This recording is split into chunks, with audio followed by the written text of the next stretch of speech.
up, everybody? NFL's back. 2021 season. Real Deal Fantasy HQ is going to be back in business as well. I know my man, Real Deal Fantasy HQ, Laquan, he has been everywhere this off season. If you've not caught him on the Fantasy Footballers podcast or Fantasy in Demand or any of those different sites that he's been on, you are missing out. You got to follow Real Deal Fantasy HQ on Twitter, on Instagram. My name is Sean Weymouth. I am at Delray Boston. I am and have been your DFS guy for Real Deal Fantasy HQ for the last 5 years, baby. And now I am so happy to be joined by my man Lee, who's going to be helping me out all season long with DFS picks for you guys, advice, strategy, the whole 9 yards. Lee, introduce yourself to the people.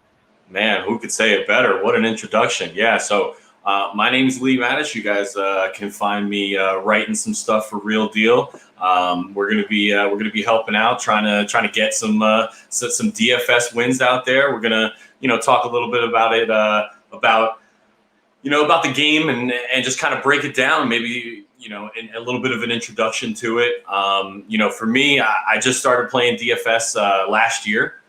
Really kind of fell in love with it. It really spoke to me, being able to, kind of research and hit that, that one guy, that on that minimum, the minimum salary, the one that guy, that catches a touchdown. Man, that really, did it for me. So, coming into this year, I really wanted to get really into DFS. I did a ton of research to get into it, and I'm really excited. Most of my stuff is on Twitter, which you can find me on with my last name first and my first name after that. So Mattish Lee. And I'm looking forward to, helping make people money this year. The thing about DFS, I got into it about 2015. And just like anybody else who's watching NFL Network, Good Morning Football, or any of those shows, you see those commercials from DraftKings and they're saying $1 to change your life. $1 because you can turn it into $1 million and still win a $1 million win. But right. I've had enough wins to continue a bankroll in DraftKings for give or take 5 years now. Right. And I think the thing that people get intimidated with DFS is that they have to automatically say, oh, well, they're going to match me for my full amount. I should just put the full amount in there that they're going to match me. And next thing you know, you end up in a hole. You never want to go into DFS, a DFS contest, a week, any of that stuff, putting all of your personal finances into the DFS. Now, some guys do that, but those guys are professionals. That's all they do. That's not all I do. I sell billboards on for the real, right? I work on cars, man. I get it. I know. There we go. And so what Lee and I are going to do today and all season long is talk to the players that are similar to us. We're doing it for fun. And to your point, you really found something that called out to you and said, like, man, this is great. And when you catch that lightning in a bottle, when you catch that, the dart throw that suddenly has 4 touchdowns in a game. Oh, Chase Claypool, right? Like, you can all of a sudden win a little money and you've had a blast. It's been a completely different way to watch the football game. Right. And you walk away feeling great. And that's really what DFS is all about. So I won't take up too much more time. I will ask everybody here, if you are not subscribed and following Real Deal Fantasy HQ on Twitter or at Delray Boston or at Matach Lee on Twitter, please do it now. And definitely bookmark realdealfantasyhq.com because we have tons of season-long information for you. We have rankings up right now. I saw some sleeper rankings come out today that you got to go and check out Red Hot off the presses. There's a big team at Real Deal Fantasy HQ that's working hard to make sure you win your fantasy league. And, what we do is try and give a little scratch in your pocket at the end of Sunday. So without further ado, these are our kind of do's or don'ts that you can go into the season as a new DFS player or a little inexperienced DFS player, or maybe just one that needs a little bit of a refresher. And this is kind of give you a little insight on some, like I said, do's or don'ts, pitfalls you want to avoid. and things that you want to consider when you're going into it. And so I don't think there's any bigger way to start than when you first log into DraftKings. We're going to use DraftKings as our model today, and you're faced with this giant board, all these options, contest. You know what I mean? You have so much to choose from, and the thing that I always look at when I look at this right now, I think I'm on the MLB side. Yeah. So we'll go to the NFL side, but when I look at the NFL board, there's a couple things that just jump out to me. All these things you look at this: millionaire makers, power suites, $150 entries. Like, it can get very intimidating.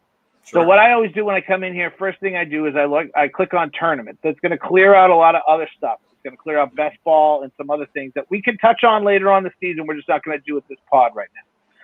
All right. And so then we're going to come in here. I'm going to try and find a contest that is going to suit my need.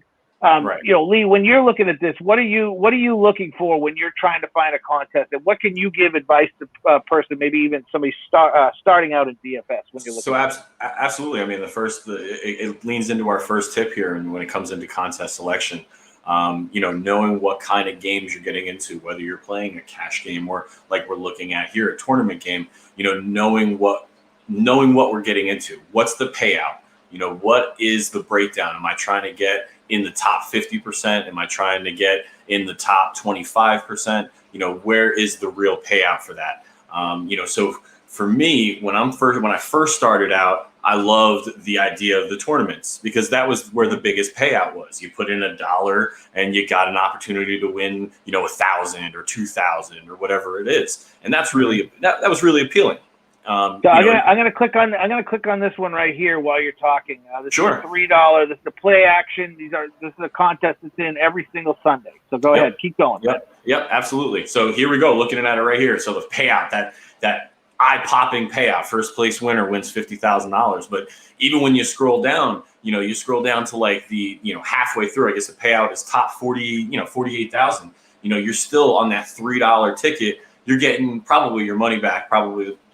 I'd say maybe $5. So, you're still profiting it out, if you're in the top half.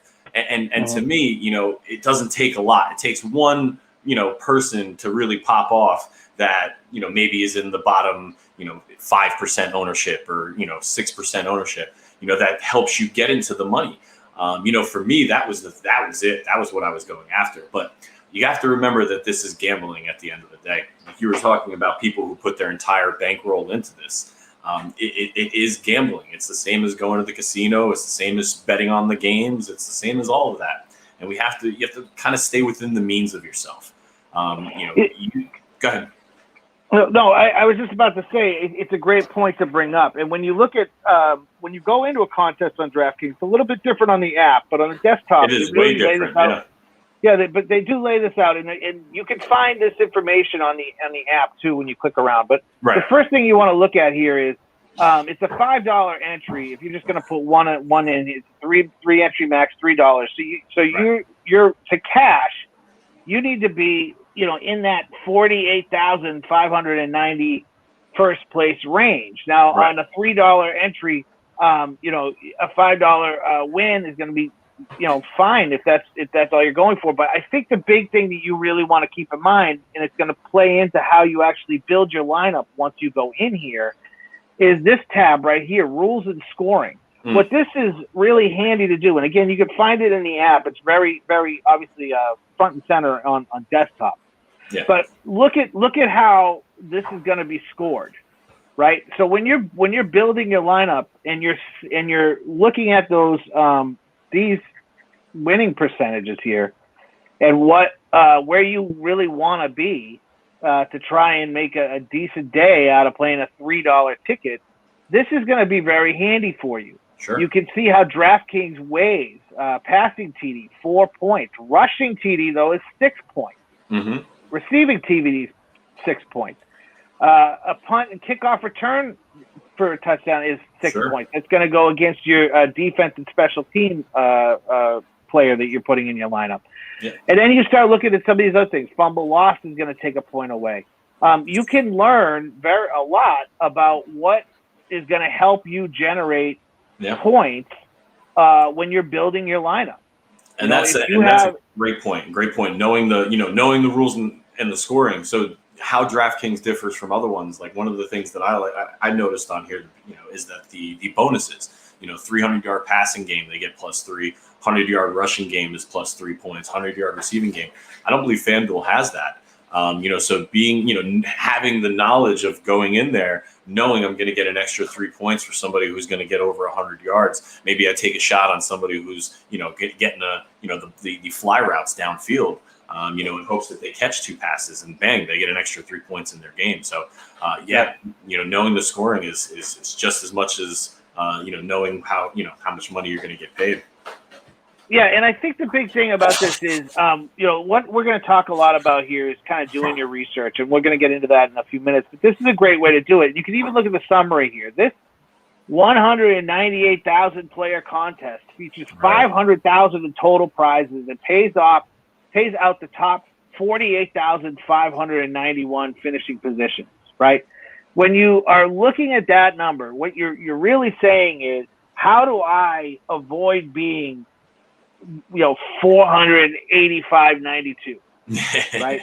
And when you look at it that way differently, than just saying I want to put in something that's going to be a single bullet that's going to get me to $50,000, using this scoring grid here and seeing how the different things that are going to happen on the field are going to be affecting your team's score is a huge way to help you to build your lineup and even to feel comfortable with a contest. And that's kind of what this whole part of the section here is. When I first started playing DFS, honestly, I started as a single entry player.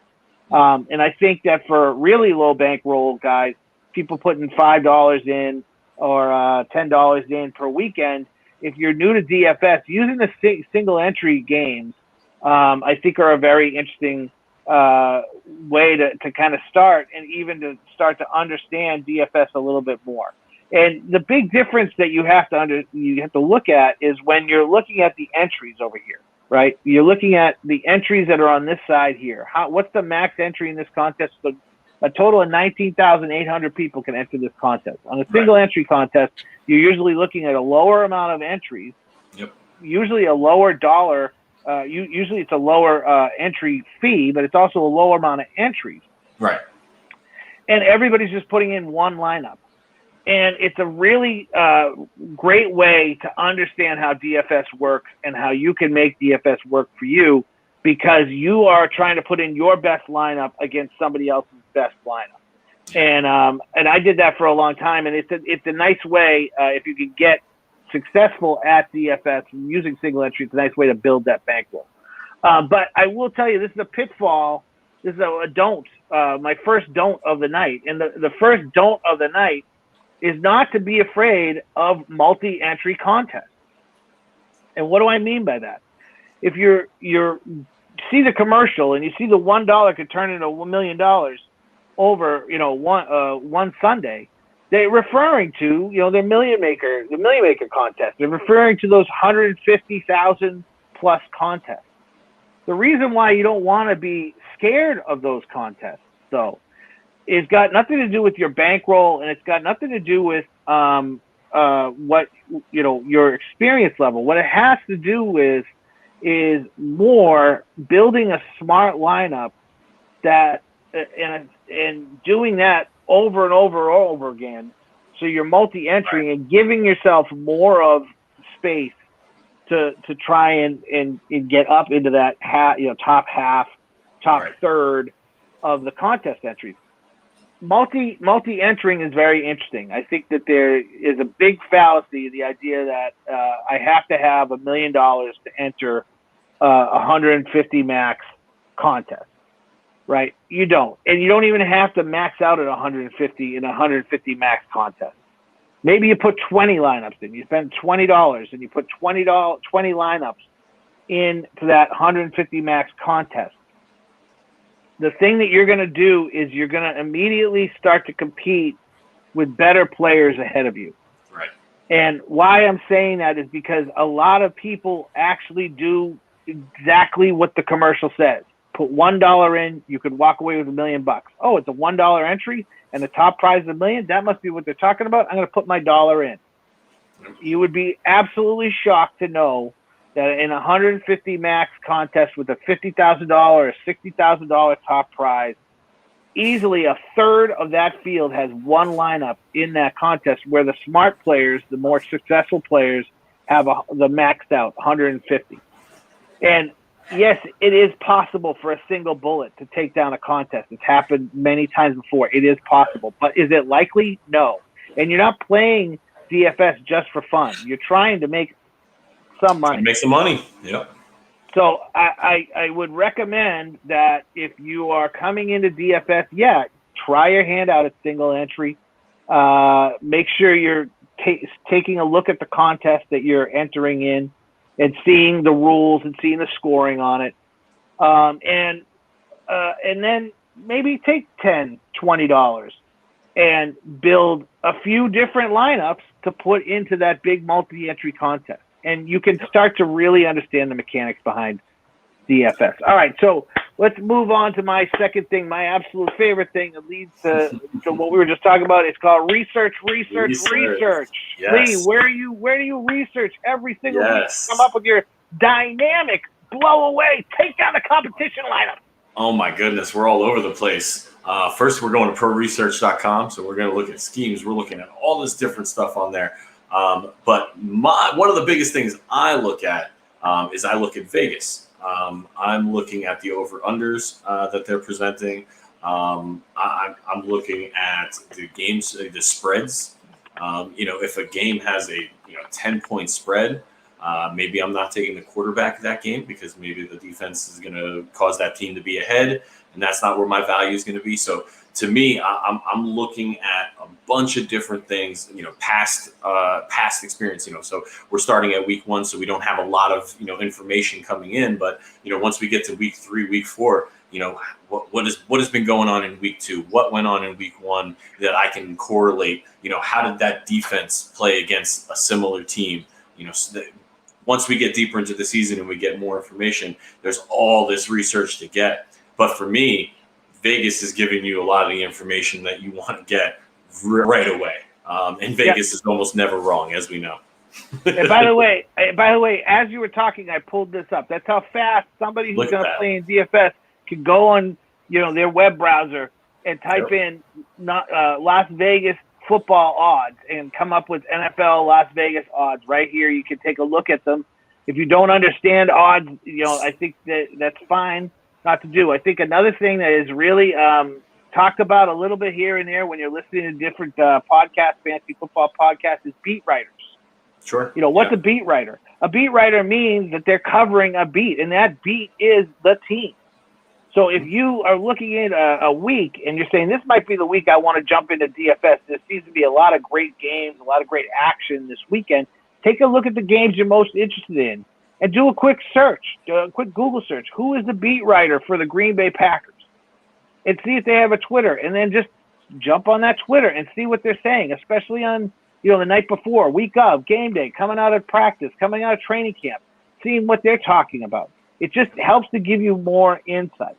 And, one thing with research I think that gets a lot overlooked is the concept that there's a lot of successful DFS players in the world, and several of them have podcasts. Several of them have websites.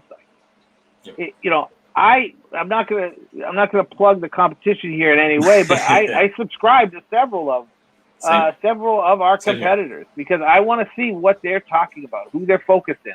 I listen to podcasts all week long about fantasy. Yeah, I have a great fantasy league. I win a lot. I'm 4-time champion of fantasy football in my fantasy leagues. But yeah, my DFS lineups are equally important. Right. And I listen to every single nugget that I can just to get some tips and insights. Who are they looking at? And one thing that you can really focus when you're thinking about those other analysts, when you hear somebody talking about somebody, a player, and then you hear that same player repeated 5, 6, 7, 8 times.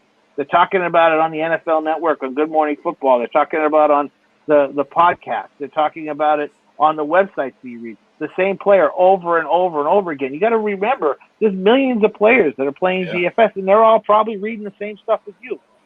You have to do your own research to decide, is that player really the great hope that all of these podcasters and journalists are saying he is. And one way to differentiate that is, what's the beat writer saying? What's the coach saying? Is it what, you can't really trust coaches. I get it, but listen to those press conferences. Coach speaks dangerous, but listen to the press conference. You check out the beat writer. To your point, check out Vegas. All of a sudden you have an injury that spells one player, and his backup's going to come in, and the podcast analysts are talking about that backup being a tremendous DFS value. He's also going to be very popular because everybody's talking about him. But take a look at the Vegas odds. Did the Vegas odds sway one way or the other? Right. Vegas, to your point, Vegas odds aren't often wrong. No. If they didn't sway one way or the other, then is that game plan going to really include this player, right? So there's a lot of research that needs to do, and I did slip in a little don't that's in there. And the don't is, don't believe the hype, right? And what I mean by that is, when you have done your research, you've gone in, you figured out what contest you want to target, you've listened to some podcasts, you've done some online, looking at websites like ours or another website, you've checked out a couple beat writers of the teams you want to focus in on DFS this weekend, you've gone on the Vegas odds and looked at what the odds makers are saying about the game that you want to focus in. All that research has been done. On Sunday morning, when all of a sudden the world is blowing up because of this guy's out with COVID, or this guy's out, pulled hamstring last night. Yep. Didn't make the plane. Disciplinary measures. We've heard all of these reasons why a player suddenly on Sunday morning is not going to be available at 11 a.m., 1 p.m., and suddenly all of the people that you've listened to are moving their needle to another player. If you don't buy what they're saying because the research that you've done has taught you to go another way, don't steer your ship just because of the hype you're hearing. So don't always believe the hype. It's kind of, defeating what we do. I get it. But we're not always right. And the bottom line is, it can affect your lineup really good. If you feel confident about your lineup come 11:30, 12 o'clock on a Sunday afternoon, and something immediate happens, the panic button happens in the industry, don't let that sway all of the research and work you did leading into that week. Right. Do you have any thoughts on that? Do you think that's an accurate statement, or what do you think? No. Absolutely. I can't agree more with that. Let's take some recent injuries, for example. Everybody was hyping up Darrell Henderson for about 3 weeks, and then, 3 days, and then all of a sudden Sony Michel gets traded, and everything gets turned on its head. J.K. Dobbins, unfortunately, he happens, and then all of a sudden Gus Edwards is going to be the hotness. Fortunately, I think Gus Edwards is going to have a great season, but that's neither here nor there.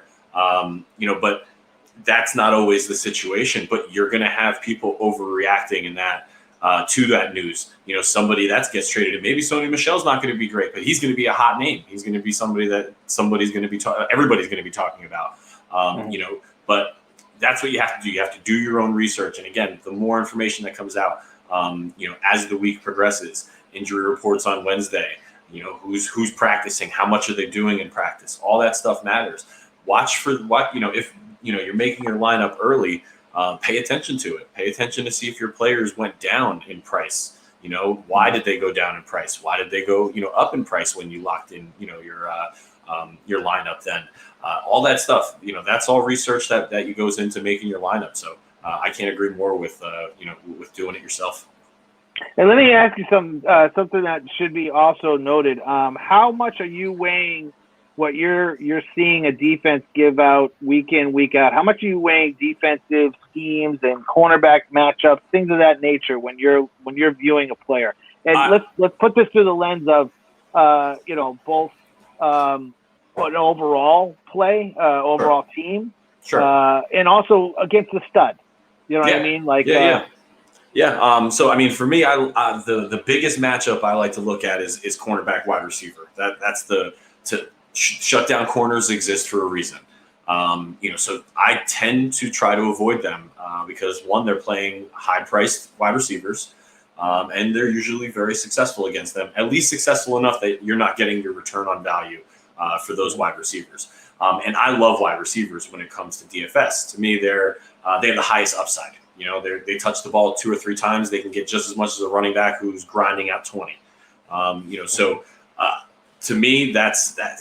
I'm paying attention to that a lot. If a team runs a lot of nickel, if they're running a lot of their base defense against the team last week, how much are they blitzing? All that stuff. I'm paying attention to all that because that's when you're going to get the guy who's popping off, the slot receiver who's breaking out against the blitz. All that defensive schemes to me are set. It's one of the biggest things that you're researching. That goes into your research. But don't get too hung up on them. Studs are studs for a reason. Everybody breaks out every once in a while, and I like to build my lineup starting with studs. I like to go after the first guy and build around him. So for me, I'm trying to usually avoid the stud versus stud, cornerback wide receiver matchup. Maybe that week I'll start with a stud running back, or I tend to avoid stud, quarterbacks. I don't like to pay up for quarterback very often.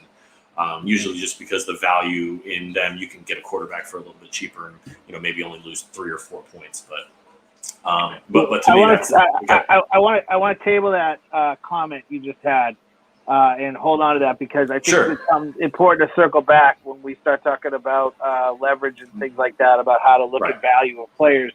But one thing I will say is when you are looking at defensive matchups and you look at teams that have a shutdown corner or they've limited yards through the air, it is a really key thing to say, hey, and try and figure that out. To say, hey, who's what cornerback is going to be on what receiver per game, and you're making assumptions in some cases. In other cases, you might learn it. You might learn it from beat writer. You might learn it from the players themselves. A cornerback talking about he knows he's going to be on this guy and he wants to put him down. Yeah, but my point is this, and what I'm trying to say is this: absolutely, looking at those defensive matchups are important. However, a stud is a stud, right? Yep. And when we talk about value of players, the idea that a team that has shut down the running games of every team they've matched up with, and now they're going to play Derrick Henry. It's not that Derrick Henry is not going to get his. He's going to get his touches. He's a huge piece of that offense. And you've seen it in the past many times where, he might not have his best game, right? But he still achieves 100 yards, maybe over another extra 10 carries against this particular team. He still scores a touchdown, maybe 2, maybe catches one through the air as opposed to, his normal bulldozer-ish on the goal line. My point is that when you're looking at teams that have studs in those key positions, it's not necessarily an immediate fade just because they're playing a team that's going to be dynamic against that position. I think and when we talk about leverage and stacking and things like that in a little bit, we could go into a little bit more. What you have to look at the value. If Derrick Henry's the most expensive running back on the DraftKings board, and he's playing a team that has limited other teams to under 200 yards total rushing in a game, then you have to say, what is DraftKings doing? Yeah. And is that $10,000 or $12,000 salary actually worth what is probably likely to happen, which is he's going to have a good game, just not a $10,000 to $12,000 Derrick Henry game, right? And so that's something that you have to look at. And it's going to lead me to my don't number 3. All right, my don't number 3 is the concept of the game script. Okay, this is no news to anybody who's listening to whether it's DFS or regular fantasy football analysts or read their sites in the last 3 years. This term game script has come up. And you've heard it before. I'll give you a perfect example. Here we go. Ready? Here's a game script. This team has shut down quarterbacks. They have shut down running backs. They have the best defense in the league. This game script is going to favor a low-scoring game. Yeah. Here's another one you've heard. I guarantee you this one. This is a good one. This team has no defense. Yep. Every time their opponent touches the ball, they score. They've given up 500 yards a game. You got to play the running back against them. Mm-hmm. Game scripts and the concept of game script is 100% a media term. Okay? There's no coach in the NFL. There's no coach in a linebacker room saying, guys, do you know what our game script is here? You know what the game script is we're playing with today? They're not doing that. There's no offensive coordinator who's sitting there Billy Bean in this thing and nickel and diming it going, our game script against this team is going to be nuts. Like, nobody says that in the NFL. It's a media term. You know where I think it started? I think it started with, because actually offenses, they script the first 3 or 4 plays out of the offense. And I think that's where it just kind of expanded from there. And all of a sudden it was just how the game was to play out, just from there. So that's crazy, but not to cut you off, but. No, you didn't. No, and the thing is that it leads to what we were just talking about. We were just talking about defensive, studying defensive schemes, understanding what this defense does every single Sunday, Thursday and Sunday night sometimes, right? And then also weighing that against studs. If Davante Adams is playing the toughest cornerback in the league, is that toughest cornerback going to shut Davante Adams out for a full 49, 50-minute game? No, right? He's still going to get his. It might not be as the Davante Adams that you want, but he's still going to get his. So when you look at the idea of game scripts, you can get caught up in that so bad. And I'll give you the best example I've seen recently. Last season, Dalvin Cook went down for 2 games, or somewhat early in the season. Next man up was Alexander Madison. Yeah, he was. Came out of college. They drafted him. He was a Dalvin Cook clone. I mean, he's a Dalvin Cook clone already. We know that, right? So now it's Alexander Madison's ball. Now the first 4 weeks of the season, Dalvin Cook was a monster, right? 25 touches a game, at least 10 targets. He was the offensive cog in the offensive wheel, so to speak. So Dalvin Cook goes down, and they're playing not a great team. They're playing a team that is going to allow them to run the ball. And so what is the game script that is literally announced by every single analyst anywhere talking about DFS or fantasy? Pick up Get Alexander Madison in your lineup. Must start. He must start. Absolutely must start. Yes. Here's the thing. Offensive coordinator says we don't have Dalvin. What do we do? Oh, wait. We have one of the highest paid quarterbacks in the entire league here. Yep. A dynamic rookie and a stud veteran. Yep. And they lean on Kirk Cousins, and Alexander Madison had a terrible game from a fantasy perspective. Yep.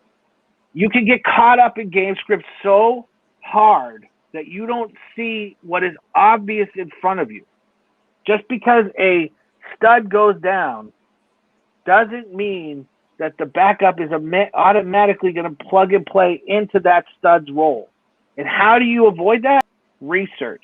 The beat writers will tell you. The coach will tell you. So it's a backup for a reason. He's a backup for a reason. Thank you, buddy. All right, so let's move on to our next thing. My next topic that I want to talk about, I think you want to talk about, is what is stacking? What is correlation? What is leverage? So when you hear those words, Lee, what's the first thing that jumps out to you? That's lineup construction right there. That's what it's made of. Stacking is one of the first things I'm looking at. So, let's talk about coming off that defensive scheme. We got a stud wide receiver who's going up against a stud cornerback. There's a lot of other wide receivers on that team. Just because that matchup isn't in favor doesn't mean we can't stack a quarterback with another, wide receiver, in that matchup, because chances are they're going to get more targets just because this other guy's blanketed. So stacking to me is the foundation of the lineup. That's one of the first things I'm doing. I'm starting with my stud, and I'm stacking somebody with it. And typically, I'm usually stacking a stud wide receiver off with a quarterback. That's usually how I start. To me, because you want to talk about game script, that usually that's usually how it goes. If you're going to be, if a quarterback's going to pass for 300 yards, you typically are going to want a wide receiver off of that because there's a good chance one of them is going to catch 100 yards. So you go back to those bonuses. As you're talking, let's draft the team right now. Let's talk about it. All right. Okay, so we're playing the 4K mini first down. This is a $1 entry. This is a new tournament. I have not actually seen this one before. All right, so let's take a look at this. We got Patrick Mahomes. We got Kyler Murray, Josh Allen, Russell Wilson. So you say you enjoy the first thing you want to do is stack your quarterback and your stud receiver. When you're looking at these top 12 here, Trevor Lawrence is up there against Houston. That makes sense. I'm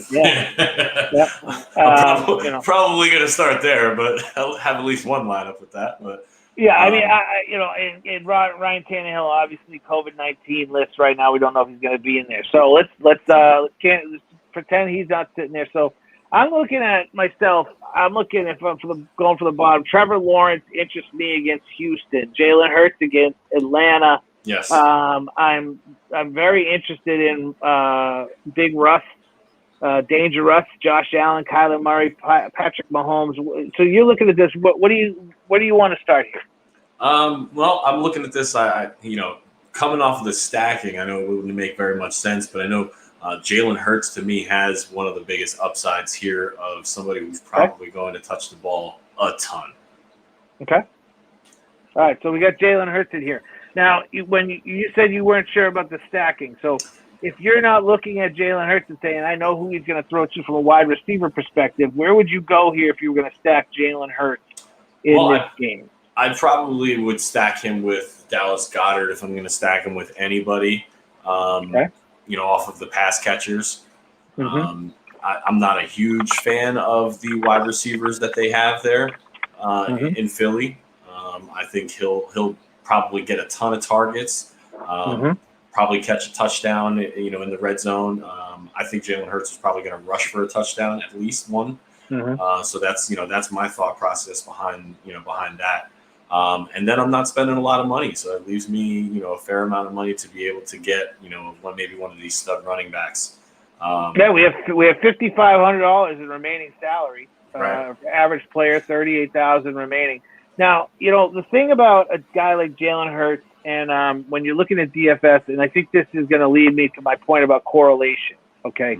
Correlation is an interesting thing. I think people hear that word and they go, oh, yeah, I get it. Quarterback and wide receiver, they're correlated well together. Well, yeah, of course they are. But let's just play devil's advocate here. Let's say we're in Philly, okay, and we're playing DraftKings. Dollars to donuts, there's going to be a ton of people in Philly playing Jalen Hurts. Yep. Right? And they're going to be saying the exact same thing as you. Yep. I don't really know who he's going to throw to over. Jalen Reagor, maybe? I'm not sure who he's going to throw to as a wide receiver. I'm going to go Dallas Goedert because we know that, he is a offensive weapon that has been proven in that offense. So now you're going into this, and I'm saying to myself, the leverage here might not be Dallas Goedert and Jalen Hurts together as the stack. I'm not even saying Jalen Hurts or Dallas Goedert are going to be popular players. I'm just thinking to myself what the leverage is.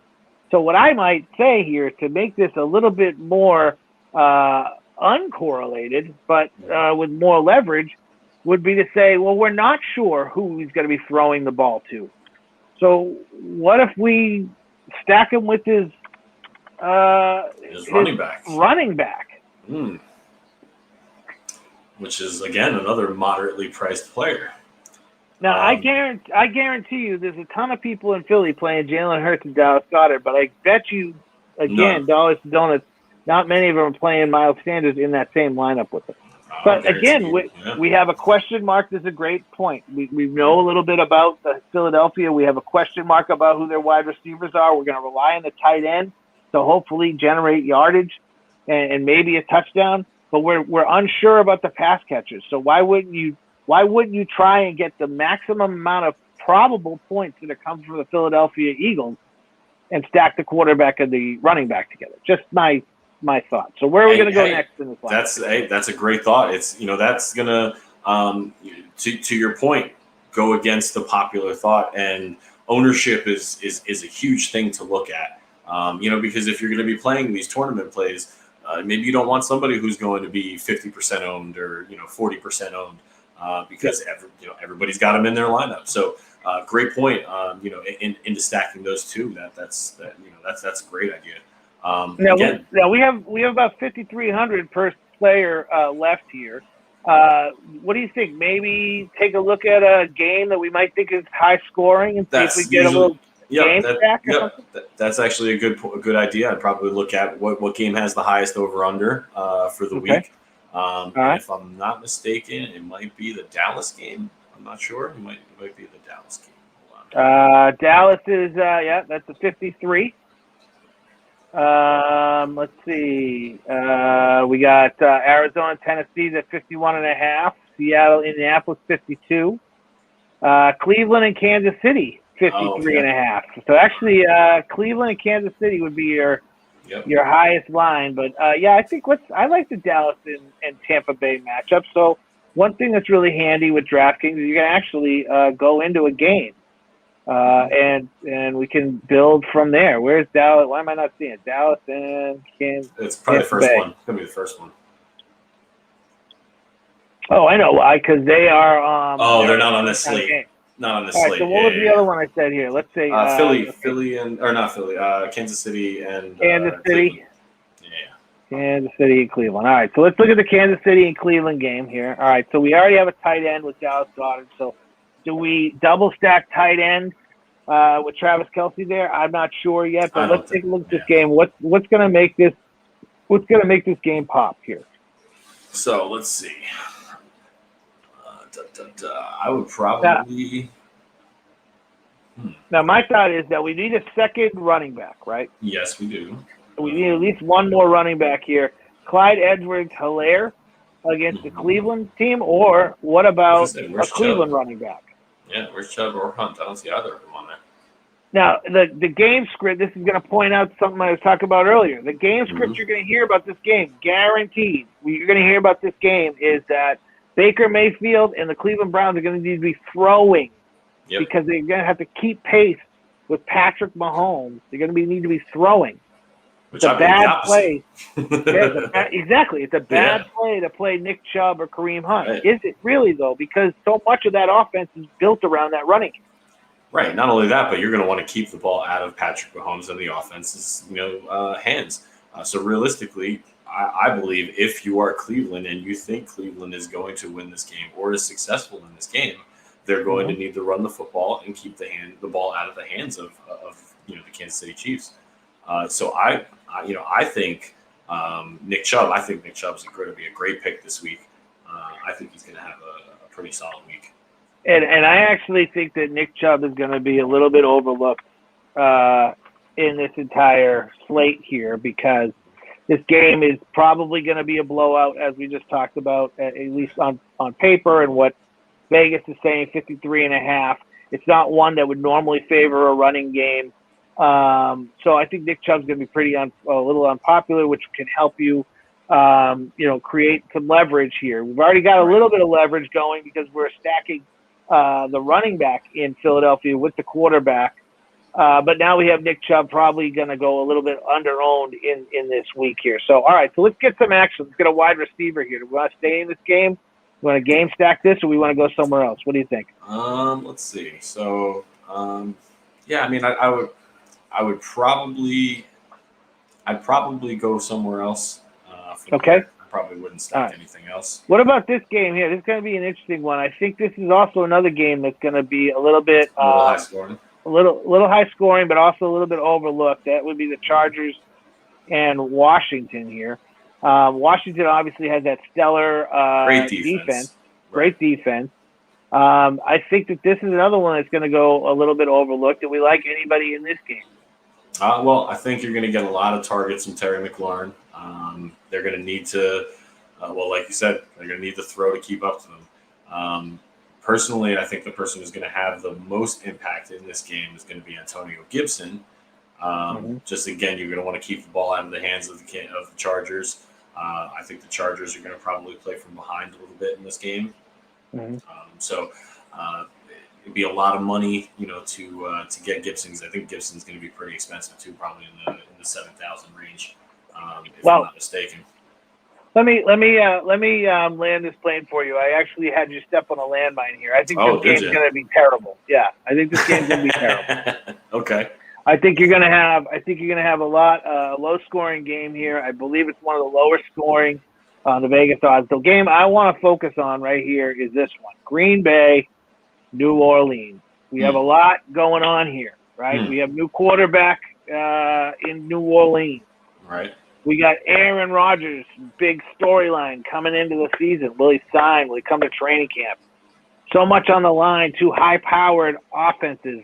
Potentially your NFC championship game right here, right? So I think that this is a game that we should focus on, and I think this is where we grab our first real stud on this lineup in Davante Adams. Oh, sure. I can't disagree. New Orleans has a lot of cornerback issues coming into the season. I think Davante Adams can have an absolute huge game.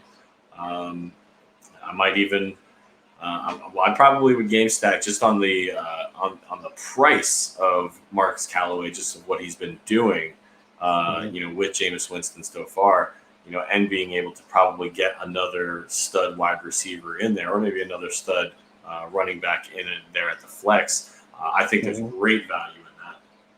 Okay. Absolutely. So what if we double stack our New Orleans, our Green Bay here, and put Kamara there, right? And then on top of that, I'm gonna go on a little bit of a flyer because, and I'll tell you why. This guy was absolutely blowing everybody away in preseason. And he's going to be forgotten because that was 2 weeks ago. This guy, Marquez Callaway. Marquez Callaway. All right, so I'm starting to really enjoy this lineup, and when we get to the end of it, I'll explain exactly why I like this lineup. We have Jalen Hurts and his running back Miles Sanders. We do have a target there, Dallas Goedert, for Jalen Hurts to throw to. All right, we're going to play a really probably low, very not very popular Nick Chubb this weekend at Kansas City. And now we're game stacking potentially the highest scoring NFC game of the week with Davante Adams and Kamara and Callaway. So now we got to find a wide receiver and a defense. I'm going to throw this out to you. What do you think about this? Defenses don't matter. What do you say? Well, I will agree with defenses. Defenses don't matter. In DFS, I will agree with you on that, especially when they can get you negative. So I don't know. I don't think you can enter a lineup without a defense, right? You cannot unless you're in showdown. Right. Okay.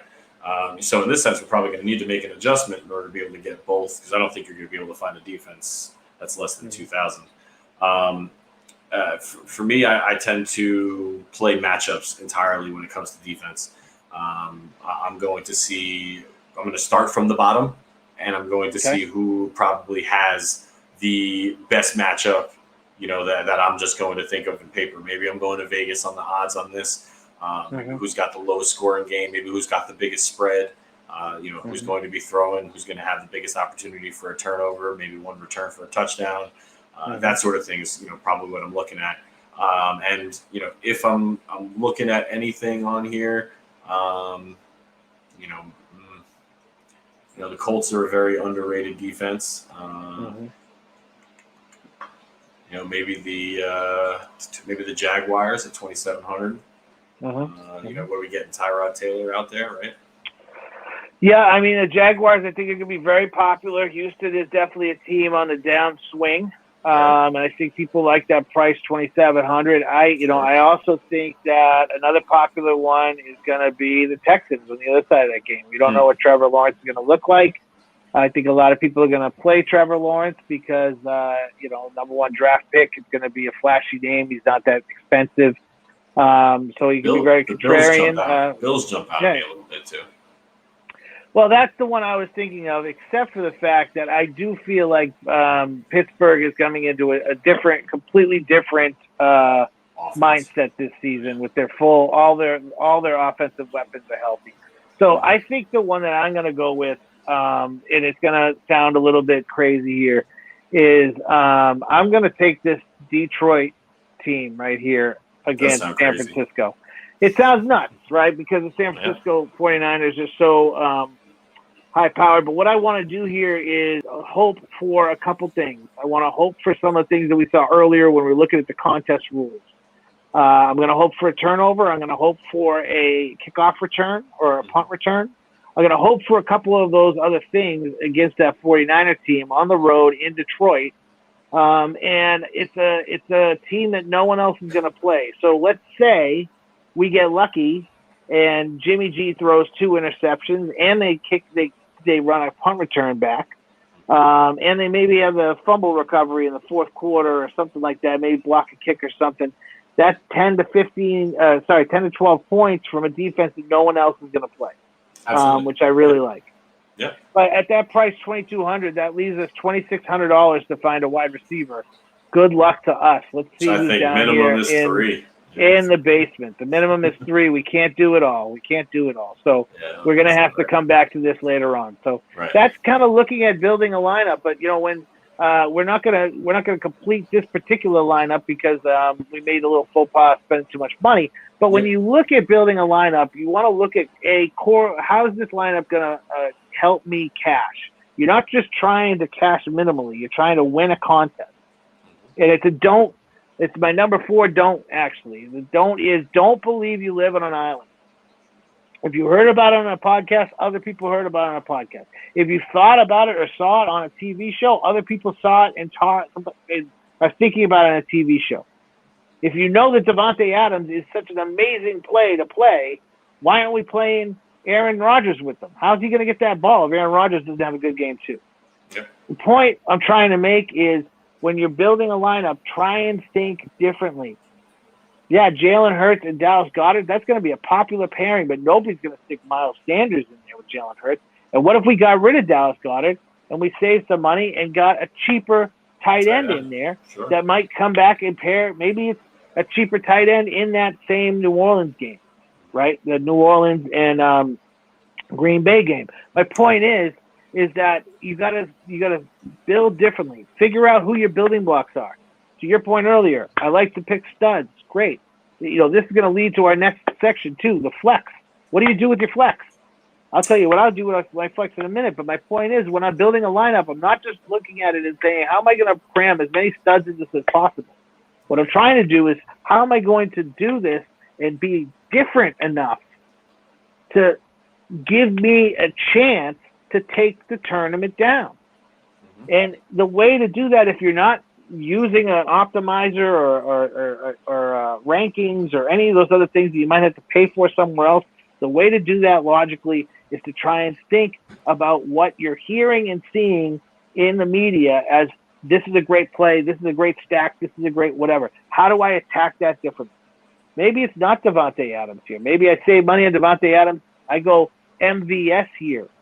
And then Marquez Callaway, right? And then Alvin Kamara, right? You look at how you can use the components of a team that you want to focus on and figure out ways that are going to make you different, that will give you leverage against the field. I guarantee you would be shocked to know how many people go into a DraftKings contest and they buy minimally into that contest and they just play the players that are on their hometown team. The ones they know, because they don't know everybody else. Yep. If you can avoid that half of the field when you go into a contest, just by saying, I'm going to do something different, I'm going to play a quarterback and his running back, or a low-owned a running back that the game script is telling me is not going to have a good game, I'm going to give him a shot because I know he's a cog in that offensive wheel, and they're going to make him get his. Yep. You can really separate yourself and gain leverage, and that will bring us to flexing, right? What do you do with your flex? I will tell you this, and then I'll shut up. I'll lay out. I've been talking too much. That's okay. I never play. If I'm playing a full day contest, my flex is always somebody in the 4 o'clock game. I want somebody there that's going to be that quote unquote late afternoon hammer, right? And I want to make sure that if I'm playing in a contest that is a full day contest, 90% of the players are going to have a huge amount of percentage of their lineup is going to be built off of the 1 o'clock games. I want to be different in my flex and use that in the 4 o'clock game. The other reason when I do that is you can put a stud in that flex spot in the 4 o'clock game. If that stud is out, the flex allows you to play running back, wide receiver, or tight end to replace him, and you still have time to do that because you've used the 4 o'clock games for your flex. That's my strategy on flex. What are you doing in flex? For me, I tend to I also tend to build a later game. I'll tend to put somebody who's either in the Monday night game, the Sunday night game. That's usually who I'll end up putting in my flex. Mostly because of COVID in the last year. You never know if that player you're going to need to make an adjustment. So I like to leave the option of having somebody on that later slate. For me, and I know I mentioned it a little bit earlier, I like to attack my flex with a wide receiver. And that's usually where I will, like in a traditional, fantasy standpoint, that's usually where your I don't want to say weakest player is going to go, but the player who's probably going to take the least amount of money is where I will usually put my flex in, my lottery ticket, if you would. That's usually where I'm going to put my flex in. And I like them as wide receivers because of the bonuses on DraftKings. Spoke about it earlier with the 100 yard receivers. To me, it's a lot easier to find, catch lightning in a bottle with a 100-yard receiver than it is to pay up for the guy who's going to be, catching that 100-yard rushing. The 300-yard passers, same sort of thing. Last year, I don't think Lamar Jackson had a single 300-yard game. Could you imagine if he had 300-yard games, how much more of a fantasy impact he would have? He would be so much more expensive. He'd be Patrick Mahomes at that point. Sure. But going back into the flex, I'm building that with my slot receivers, with my fly route receivers, my guys who, are maybe going to give me 20 points on my $3,000 investment or $3,500 investment. How about you? Where do you go? Well, I mean, like I said, I always go for the late games. I love putting running backs in the flex. Running backs. Nobody plays those. I think nobody plays the late game running back in the flex. I think people think that's crazy. It's not always going to work, but I'll tell you, my very first season doing DFS, it worked tremendously. I think we might have lost Lee there. So we got about 3 minutes left. So, Lee, if you're out there, come on back. If you are not out there, I hope everyone is still watching this, and I hope that you got some tips from me and Lee about coming on board with DFS and trying DFS out, or if you did it before, you just tried your hand last season, you want to get deeper into it. I hope this conversation here gave you some ideas on ways to attack it and be different. But I will leave you with my final don't. And this is a universal don't for everybody, whatever your experience level is with DFS. And I actually wrote this down. So here we go. I'm going to read it to you as I wrote it. Here it is. Do not forget that there are far more experienced DFS players in every single contest that you play in. And why is this a pitfall? Because we all do it. We build a lineup so great that we want to write somebody about it at home. You can't believe how much money I'm going to win, baby. Well, guess what? Somebody else has already probably built that same lineup or one so close to it, it just would be too close to call if it was between you and that person to take down that tournament. You always need to be thinking about what no one else is. For example, Vegas lines of an upcoming Bengals-Bears game have the over-under at 20 points. What? On top of that, both teams have injuries on both sides of the ball, and there's a chance of snow in Chicago. No analyst, no commentator, no podcaster, no site is going to tell you to roster a single player from that game. But look deeper. What can you pull from that game that no one else is looking at? Is there major holes in that defense caused by injury that's going to have Joe Mixon running all over town, especially because there's going to be snow on the ground? Or are there holes in the Bengals' offensive line because of defense, because of injuries that the Bears' defense could exploit, especially in a snow game? Fumbles, interceptions, maybe a punt return or a kickoff return. We saw how those could get you points in DraftKings. My point is, if you see leverage going because you can tell where the podcasters and analysts are telling everyone else to go, and you yourself can go a different way, and you can gain leverage on that, then do it. Because you're not on an island. There are DFS players that are much better than you. They're better than me. They're better than Lee. Yes. Lots of them. But you yourself can use your brain and say, hey, where can I gain leverage on that field? Do your research. Pick the right contest for your bankroll. Do your research. Understand what kind of research is going to matter. Try and stack a game that you think is going to be popular and maybe one that's not going to be popular. Right.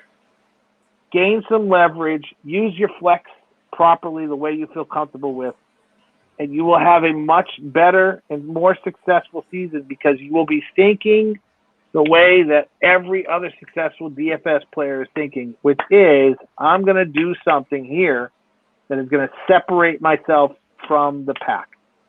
And that is my final don't. I don't know how much of that you caught, Lee, but the floor is yours to close this out. We're over an hour, so apologize, LQ. But everybody, Real Deal Fantasy HQ, every single Sunday is going to have so much. Every week for every Sunday is going to have so much coverage. I think our DFS schedule is going to have us doing one of these once a week. Probably content out on Thursday to catch the Thursday night game. A little touch-up content on Sunday. So we're going to be with you all season long. But, Lee, the floor is yours to close this out, baby. Let's go. Oh, no, absolutely. So, I mean, going off your final don't, for me, the big don't is don't be afraid to be different. That's what this is all about, being a little different to stand out. That's what you're looking for. Turning a negative into a positive there, in the sense of making that. If you think you feel good about it, go for it. That's why you feel good about it. You did your research. You listen to everybody. Maybe they're not talking about your guy, but that's good. If you feel good about your research, go with it. If you think Tim Patrick's going to have a great game, he had a 2-touchdown game last year that, I think he ended up being one of the best values on the day. Do your research. That's the kind of stuff that's going to help you. Stand out. Don't be afraid to be different. And make some money this season and have some fun. That's most importantly. Have some fun. Don't stretch yourself too thin. And just, we got 17 weeks this year. We got another week to play with this year. So technically, we got 18 weeks technically now. So a lot of football to play. Don't be out of it in week 4 just because the first 3 weeks we didn't win any money. Week 5, week 6, week 7, you're probably going to do just as bad. You'll make all that money back and then some. So it's a long grind, but we're going to be here every week to help you out. Hey, spoken like a true gambler. This is Sean Weymouth at Delray Boston. That's my man Lee Matek, and he is last name first name last on That's Twitter. Right. Give us a follow. Check out Real Deal Fantasy HQ all season long. We got the best content for you, I guarantee it. And at least we are the most handsome on the internet. So thank you very much for watching, and have a great, great season. Good luck in your contest.